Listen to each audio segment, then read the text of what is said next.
கிறிஸ்தவ வாழ்க்கை என்பது பலவிதமான பாடுகளும் சோதனைகளும் நிறைந்த ஒரு வாழ்க்கையாகத்தான் காணப்படுகிறது.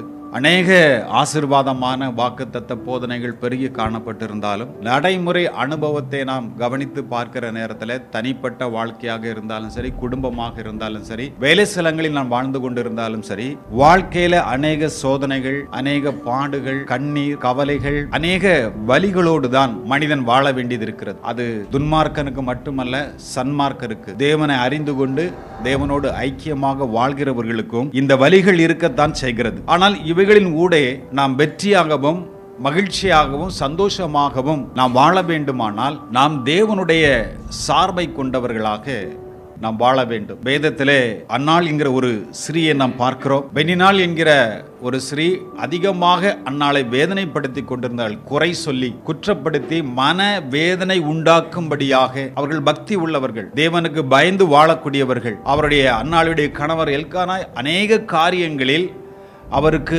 ஆறுதலாக இருந்த போதிலும் சில உற்சாகப்படுத்தும்படியான வார்த்தைகள், சில வலி வேதனைகளில் எல்கானா அநேக காரியங்களை அன்னாளை தேற்றினாலும் அவங்களுடைய மன கிளேசம், அந்த இருதயத்தில் உண்டான அந்த வலியை தேவ சமூகத்திலே அவர்கள் ஊற்றினார்கள். கிறிஸ்தவம் என்பது ஒரு அனுபவம்.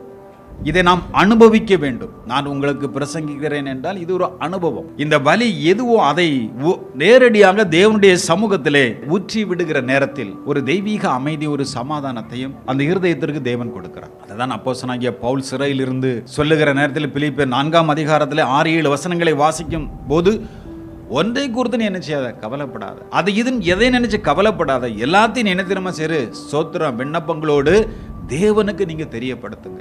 ஏன் தேவனுக்கு தெரியப்படுத்துங்கள் என்றால் அவர் மட்டுமே நம்முடைய உண்மை நிலையை அறிந்தவர். அவர் மட்டுமே நம்ம எப்படி தேற்ற முடியும், ஆற்ற முடியும் என்கிறதை அறிந்த தெய்வமாக அவர் காணப்படுகிறார். நீ அவர்கிட்ட நீ சொல்லு, அப்ப எல்லா புத்திக்கு மேலான தேவ சமாதானம் உன்னுடைய சிந்தை, உன் இருதயத்தை நிரப்பும். அவர் அப்படி எழுதுவதற்கு காரணம் என்றால் அது அவர்களுடைய அனுபவமாக இருந்தது. வாழ்க்கையில ஏன் நமக்கு ஒரு ஜெபம் என்பது அது ஒரு பக்தி கலையாக இருக்கிறதை தவிர, ஜெபம் என்பது ஒரு தகப்பனோடு நான் பேசுகிற ஒரு அனுபவம் என்கிற நிலைக்கு நாம் ஒவ்வொருவரும் கடந்து வரவே. பிரச்சனைகள் எதுவாக இருந்தாலும் இயேசு சொன்னார், வீட்டில் உள்ள அறைய கதவை சாத்திக்கிட்டு பிதாவை நோக்கி என்ன செய், ஜெபம் பண்ணு, அவர்கிட்ட பேசுங்க, மனம் விட்டு பேசு. நம்முடைய உணர்வுகளை அப்படி கொட்டலாம். அது சரியா தப்பா, அது என்ன செயலாக இருந்தாலும் சரி, அதை ஆண்டவருடைய சமூகத்திலே நாம் ஊற்றி விட வேண்டும். இது எதை காட்டுகிறது என்றால் நாம் தேவ சார்பை காட்டுகிறது.